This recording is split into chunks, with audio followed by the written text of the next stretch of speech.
You're listening to KBR Pride, podcast for curious mind. Enjoy!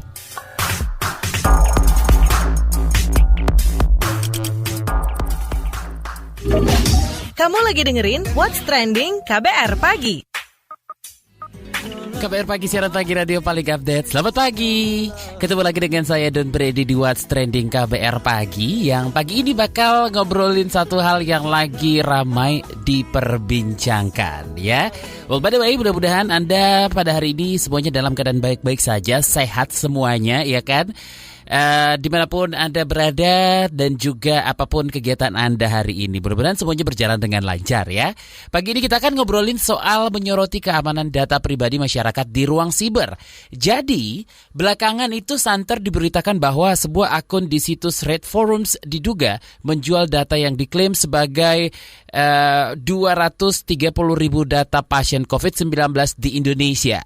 Data itu dibanderol dengan harga $300 Amerika yang berisi informasi seperti nama, nomor telepon, alamat, hingga hasil tes PCR. Nah, lalu bagaimana semestinya data pribadi masyarakat dilindungi? Seperti kita ketahui kalau naskah RUU Perlindungan Data Pribadi saat ini masih di tangan DPR menanti untuk dibahas ya. Sementara kebocoran data pribadi masih terus terjadi di Indonesia. Itulah mengapa regulasi terkait keamanan privasi data tidak bisa dianggap remeh dan mesti segera diwujudkan. Ini nggak harus menunggu lama lagi nih ya, harus segera diwujudkan. Ini yang akan kita obrolin pagi ini, tapi sebelum kita lanjut lagi seperti biasa, kita dengarkan dulu apa kata netizen plus 62 di media sosial soal ini. Ini dia. Ada dari akun @aya_DDT. Udah menangani wabahnya gak becus, data pasien pun gak aman. Duitnya kemana dan dipakai untuk apa, hah? Kenapa untuk prakerja, BUMN dan influencer dan lain-lain bisa ada dana triliunan, tapi untuk security data pasien saja bisa kebobolan? Akun @lukesusilo mencuit, besok-besok gantian kayak data pemerintah yang bocor. Kemudian ada akun @ajay_maul. Nih kayaknya yang kehack gak tahu kehidupan rakyat sini kali ya. Kagak usah dihack juga udah susah, mending hack para pejabat yang korup sono. Lebih bagus lagi dihack si Harun Masiku ada di mana. Akun P4P Chris mencuit, udah ada yang coba beli dan cek bener nggak tuh data pasien COVID Indo? Perlu bukti dulu. Pemilik akun @mars05709755 mengatakan, udah bodo amat kayaknya masyarakat kita sama hal ginian. Lalu akun @greenmatch, heran deh kayaknya gampang banget ya bocorin data di Indo. Kita ke @agus_ri02. Kok bisa lo ke Menkominfo? Data berharga lo ini, masa keamanannya belum baik juga? Masa data penduduk dibiarin? Lanjut ke cuitan @diaryofmdmn. Kejadian kayak gini udah yang keberapa kali ya? Kentang banget kayaknya. Lalu ada @tweetwar1, halo Kemenkominfo, Kemenkes RI, klarifikasi dan pertanggungjawabannya ditunggu ya. Terakhir ada cuitan dari @sumoburlove. Di Indonesia ini apa yang tidak bisa bocor? Semua serba komputer tapi proteksinya rendah.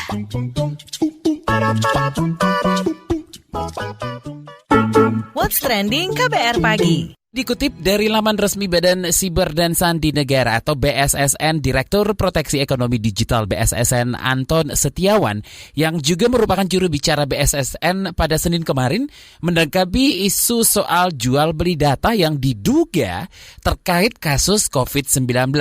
Nah, Anton menyebut tidak menemukan adanya akses yang tidak sah terhadap database pengelolaan pandemi COVID-19 pusat yang berada di Kementerian Kesehatan. Wow, oke. Nah, soal ini pengamat keamanan siber pun turut memberikan catatannya. Kita obrolkan langsung bareng pengamat keamanan siber dari Lembaga Riset Siber Indonesia, CISREC, ada Pratama Persada. Mas Pratama, bagaimana Anda melihat dugaan kebocoran data pasien COVID-19 yang dijual belikan di situs Reddit Forum nih, Mas? Saya nggak tahu kenapa BSSN bilang tidak ada kebocoran pasien COVID-19 ya gitu. Tapi kalau kita cek sebenarnya dari tipe database-nya, sampel database-nya, dari IP yang ada di dalamnya, jelas-jelas itu adalah kebocoran data gitu.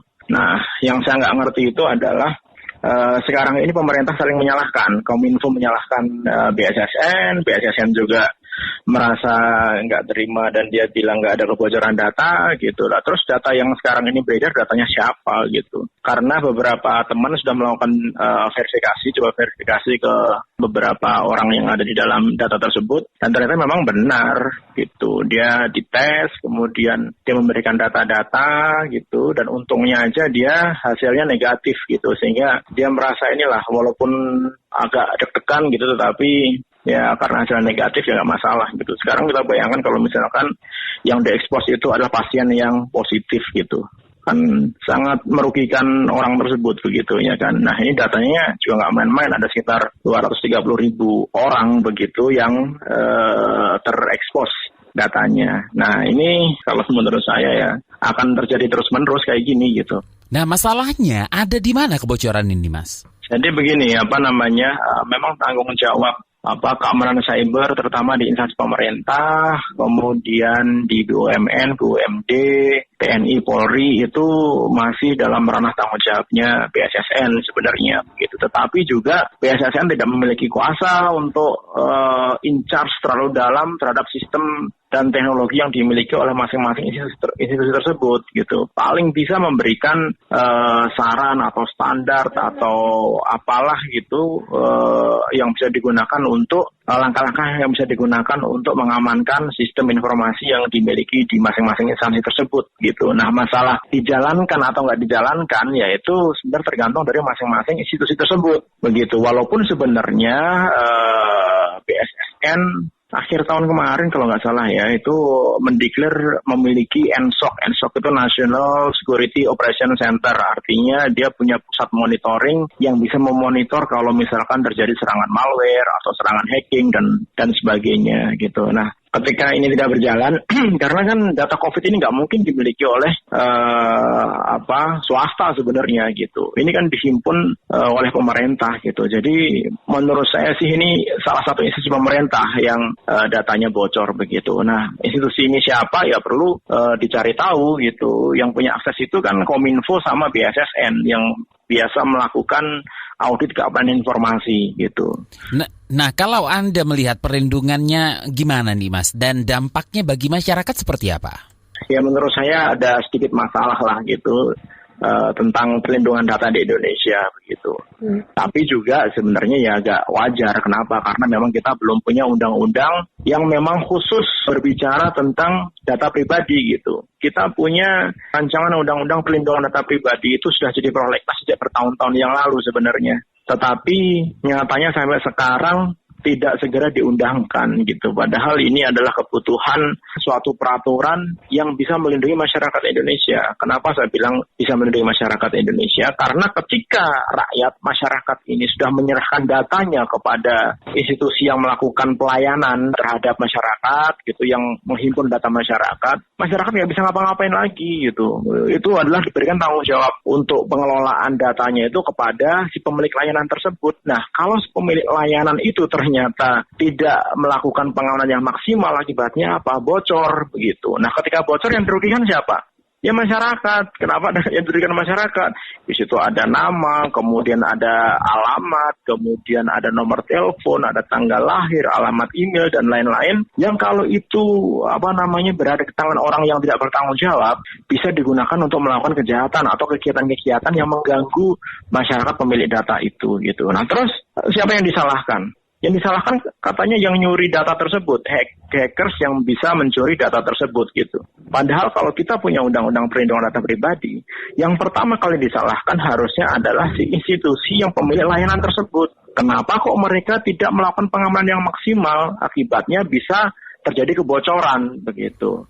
Oke. Bagaimana pengamanan maksimal ini, Mas? Ketika ada orang yang berhasil mencuri gitu, mengambil seluruh database dari pemilik layanan tersebut, dia nggak akan mendapatkan apa-apa gitu. Dia bisa masuk ke sistem, bisa mencuri filenya, tetapi dia tidak bisa membaca isinya karena si isinya itu sudah diamankan, sudah diacak dengan algoritma enkripsi gitu. Nah, itu kan sebenarnya bisa dilakukan, tapi kan tidak dilakukan. Artinya apa? Artinya security awareness dari pemilik layanan ini tidak baik. gitu. Jadi emang dia yang salah. Cuma dia beruntung sekarang ini. Kenapa? Karena kita tidak punya undang-undang yang bisa digunakan untuk menuntut mereka gitu. Makanya mereka santai-santai saja. Nah, ini menurut saya momen yang bagus, banyak kebocoran data ini sehingga pemerintah dan DPR bisa berpikir jernih gitu untuk mulai berpikir bahwa undang-undang perlindungan data pribadi ini sudah sangat urgent sekali di Indonesia. Baik, terima kasih pengamat keamanan siber dari Lembaga Riset Siber Indonesia, Cisrek Pratama Persada. What's Trending KBR Pagi. Kita lanjutkan ngobrol soal menyoroti keamanan data pribadi masyarakat di ruang siber. Dan sekarang saya sudah bersama anggota Komisi 1 DPR Charles Honoris. Kita akan bertanya soal rancangan Undang-Undang Perlindungan Data Pribadi sudah sejauh mana nih? Oke, Pak, bagaimana menanggapi dugaan kebocoran data pasien COVID-19 yang dijual belikan di situs Right Forum nih, Pak Charles? Ya, bahwa data pasien adalah hal yang begini. Yang pertama, kita menyayangkan adanya dugaan kebocoran data pasien COVID dan ini tentu saja tidak boleh terulang kembali ya. Oleh karena itu kita juga sedang mempercepat ya upaya untuk menyelesaikan RUU PDP ya, karena ini salah satu contoh bahwa Indonesia masih memerlukan adanya legislasi primer terkait perlindungan data pribadi sesegera mungkin ya, karena sekali lagi perlindungan data pribadi itu sangat penting sekali ya, termasuk data pasien COVID-19. Yang kedua, saya berharap pemerintah bisa menginvestigasi, menyelidiki dugaan terjadinya kebocoran data ini, dan apabila memang betul bisa segera memperbaiki sistem ya, sehingga ke depan tidak terjadi lagi, dan juga mencari tahu ya secara pasti kebocoran data itu terjadi di mana dan dilakukan oleh siapa. Oke, jika benar terjadi, apa potensi kerugian masyarakat? Ya, hak asasi dari masyarakat, bahwa memang hak data pribadi adalah sesuatu yang memang sudah wajib untuk dilindungi oleh negara. Walaupun kita sekarang belum memiliki legislasi primer terkait perlindungan data pribadi, sudah 28 kalau saya tidak salah 28 regulasi di Indonesia yang melindungi data pribadi. Jadi memang sudah menjadi kewajiban pengelola data untuk mencegah adanya kebocoran data pribadi. Apalagi milik pasien ya. Undang-undang kesehatan sekalipun sudah mengatur bahwa data rekam medis adalah sesuatu yang tidak boleh disebarluaskan tanpa izin dari pemilik data atau pasien. Oke, Pak Charles, seperti apa semestinya data pribadi terlindungi nih, Pak? Pemerintah harus mengevaluasi ya, terkhusus terkait dengan kasus dugaan kebocoran data ini ya, karena ya harus ada pengelolaan yang lebih baik lagi ya, apalagi nantinya ketika sudah ada legislasi primer, nanti diatur di sana hak dan kewajiban dari pengelola data seperti apa, hak dari pemilik data seperti apa, lalu nantinya akan ada institusi yang memang ditugaskan khusus untuk menjadi regulator dalam hal perlindungan data pribadi ya. Jadi sebelum diundangkannya RUU PDP ya, ada baiknya memang dari sekarang pemerintah juga sudah harus mempersiapkan diri, sehingga memang perlindungan data pribadi warga negara itu bukan hal ya main-main ya, harus sudah mulai dilakukan dari sekarang. Nah, kapan rencana bahas RUU PDP ini, Pak? Ya, ini sekarang ini di masa sidang ini sudah mulai dibahas. Kita sudah mulai menjadwalkan RDP dengan para pemangku kepentingan, termasuk dari masyarakat sipil ya. Kita sudah memulai membahas di periode masa sidang ini, dan akan segera kita selesaikan mudah-mudahan sebelum akhir tahun 2020 ini. Nah, bagaimana nanti undang-undang itu bisa memberi jaminan perlindungan data privasi masyarakat? Undang-undang ini akan mengatur lebih detail terkait perlindungan data pribadi, misalnya yang seperti saya sampaikan tadi, ada regulatornya. Ya, kalau dari draft tersebut memang belum secara spesifik dijelaskan siapa yang akan menjadi regulator. Bisa saja nanti dari Kementerian Kominfo ya, atau dari kementerian yang ditunjuk oleh pemerintah, atau bisa saja seperti halnya dengan Singapura atau beberapa negara lainnya, ada Data Protection Authority, ya, ada otoritas tersendiri yang diberikan kewenangan menjadi regulator dalam hal perlindungan data pribadi. Nah, yang kedua, adanya regulasi primer tentunya akan memperkuat upaya perlindungan data pribadi. Nah, di mana kita tahu saat ini dengan kemajuan teknologi, dengan penggunaan internet yang sebegitu tinggi di Indonesia, ada 175 juta pengguna, setiap harinya tanpa kita sadari kita bisa saja membagikan data pribadi kita berkali-kali ya, baik itu untuk belanja online, baik itu menggunakan jasa transportasi online, belum lagi data pribadi warga negara yang dikelola pemerintah. Nah, undang-undang tersebut nantinya akan mengatur pengelola data itu hak dan kewajibannya apa saja. Ya, yang pasti data pribadi seseorang tidak boleh digunakan untuk hal lain tanpa persetujuan dari pemilik data. Begitu juga apabila ada pemutakhiran data, maka si pengelola data punya kewajiban untuk bisa memperbaiki perbedaan data yang sudah berubah misalnya gitu. Yang berikutnya ada sanksi. Diatur jelas dalam undang-undang ini sanksi terhadap pelanggaran data pribadi seperti apa. Nah, selama ini kan kalau kita mengacu kepada PP atau Permen Kominfo yang ada sedikit banyak mengatur PDP, ini sanksinya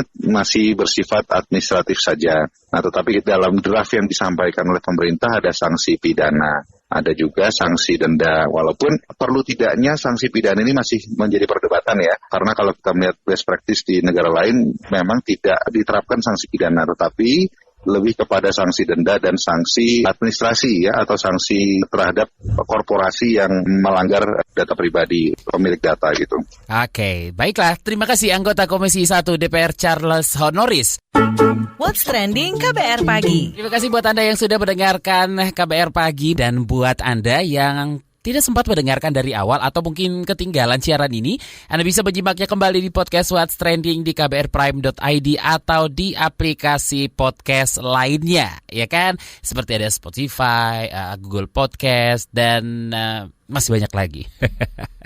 Besok kita ketemu lagi, dan apapun aktivitas Anda hari ini, sekali lagi mudah-mudahan semuanya berjalan dengan lancar, dan jangan lupa untuk tetap menjalani yang namanya protokol kesehatan. Stay safe everyone, don't berani pamit. Bye-bye. Terima kasih ya sudah dengerin What's Trending KBR Pagi. KBR Prime, cara asik mendengar berita. KBR Prime, podcast for curious mind.